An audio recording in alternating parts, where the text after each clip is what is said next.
A real life physics problem. Please come. See, this is my car and I have a pendulum of length L. See, hanging from the car.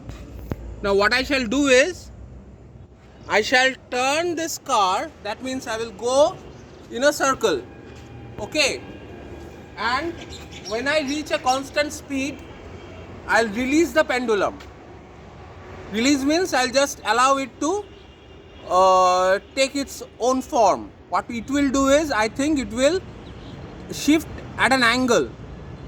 So from the inside parameters of the car, that means the speed of the car, the length of the pendulum L, the angle, what you have to do is, you have to find the turning radius.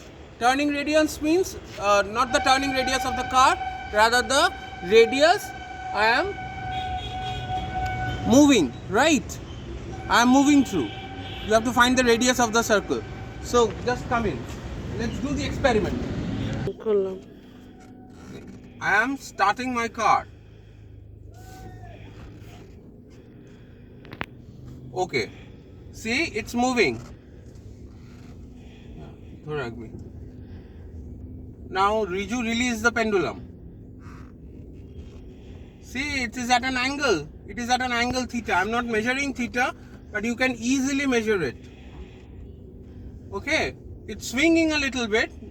That's fine. But the thing is, it's at an angle, and it's swinging at an angle. The mean position is not the vertical position.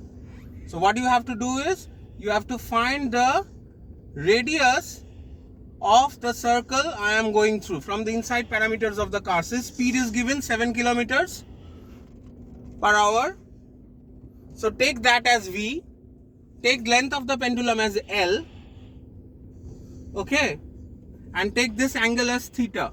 Take these three parameters, L, theta and the speed as V, and find the turning radius. I hope you will enjoy the problem. If you cannot do, then I will do it for you. Thank you very much.